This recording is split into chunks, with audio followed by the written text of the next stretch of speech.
Hey gang, it's me, Dr. Steve. As you can see, I'm still on the road, but I'll be back in our Patriots Den on Monday. But I just had to comment on what happened today. In short, today, the world changed. It changed in many respects in a way it just hasn't in the last 30 years since the fall of the Soviet Union itself on Christmas Day, 1991.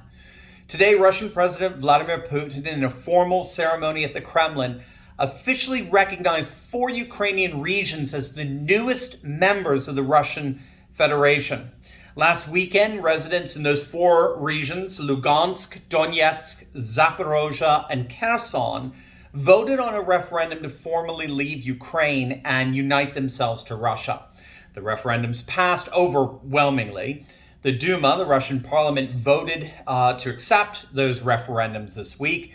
And President Putin, as of today, formally signed the decrees legally binding these 4 regions to the Russian Federation. So in effect, what happened today is that our world map was redrawn. Ukraine lost 15% of their territory. If you look on the map, you have those 4 regions going from top to bottom. You've got Lugansk, you've got Donetsk, you've got Zaporozhye, and you've got Kherson, and together they form this land bridge that connects them directly to Crimea, which of course Russia annexed with a similar referendum back in 2014. And so Russia just got bigger and Ukraine just got a whole lot smaller.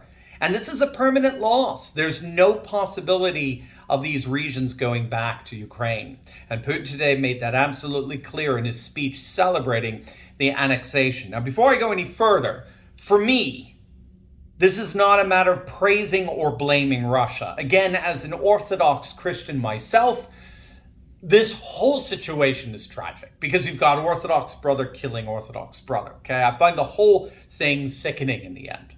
But what does inform my analysis of the situation is the recognition that Russia is moving more and more into what scholars are calling a post-secular or post-globalist world, along with China and India and virtually the whole of the Middle East and sub-Saharan Africa and parts of Latin America.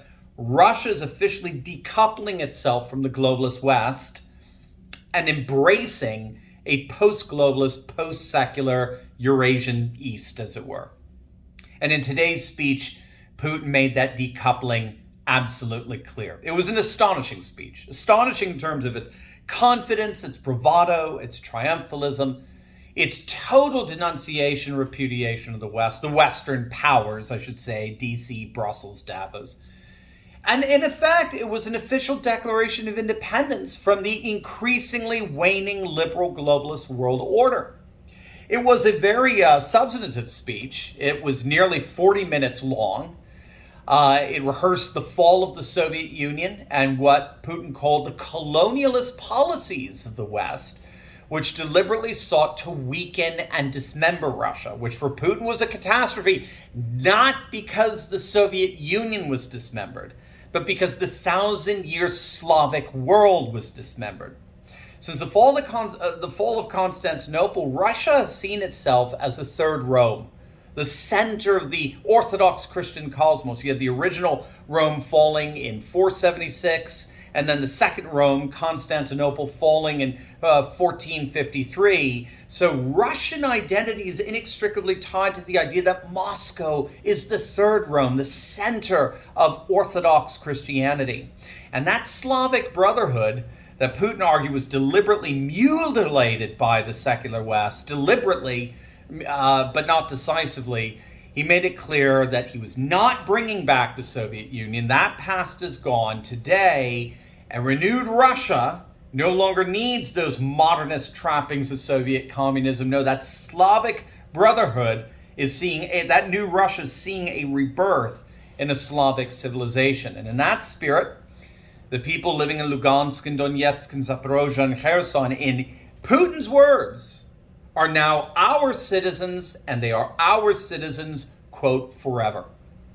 He called on Kiev to end the war immediately, a war that Putin noted did not begin back in February of this year, but actually back in 2014, after Lugansk and Donetsk broke away from what Putin calls an unlawful and violent regime change in Kiev, orchestrated by nefarious forces in the West.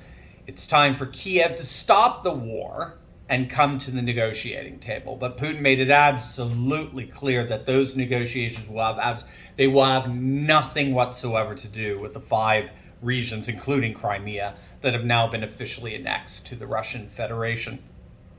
He went on to publicly accuse what he called the Anglo-Saxons of sabotaging the Nord Stream pipelines. It obviously didn't help that we now have a video that's come to the surface, no pun intended, of Joe Biden promising several months back that if Putin invades Ukraine, the United States would put a decisive end to the Nord Stream pipelines. And then when reporters asked, how are you going to do that? Biden simply said, we're going to do it. We're going to make sure it happens. So, well, obviously Putin took those words to heart in his speech, and he basically accused the United States of sabotaging the pipelines. And that, according to Putin, is but the latest of Western atrocities. He accused Western powers of being essentially addicted to imperialist tendencies. And now with liberal globalism and a radically secular moral degeneracy that denigrates traditional moral norms, religion, and the natural family. The dictatorship, he said, the dictatorship of Western elites is directed against all societies, including the peoples of the Western nations themselves. He said this, quote, "This is a challenge to all. This is a complete denial of humanity, the overthrow of faith and traditional values. Indeed, the suppression of freedom itself has taken on the feature of a religion. It is outright Satanism. Do we really want here in our country, in Russia, instead of mom and dad, to have parent number 1, parent number 2, parent number 3? Have they gone completely insane? Do we really want it drilled into our children in schools that there are supposedly genders besides men and women, and children to be offered the chance to undergo sex change operations? No, we have a different future. We Russians have our own future. And that future is, as we've talked about on a number of occasions in many other videos, that future is nothing less than the revitalization of the ancient Russian Orthodox civilization. The rise of the civilization state here with Russia and, of course, Neo-Confucian China and Hindu nationalist India. These 3 are indeed changing the world. The Western liberal globalist order demonstrably lost territory today, and its loss is only the beginning. A new world is no longer rising. That new world, a traditionalist, post-globalist, post-secular world, as of today, has officially risen. As always, make sure to smack that bell and subscribe button. You'll definitely want to check out my latest video I just uploaded on Jordan Peterson, stunning Lex Friedman on Vladimir Putin. Peterson's assessment of Putin is going to blow your mind. You're not going to want to miss it. So make sure to click on that link, and I'll see you over there. And I'll see you back in our Patriots Den on Monday. God bless.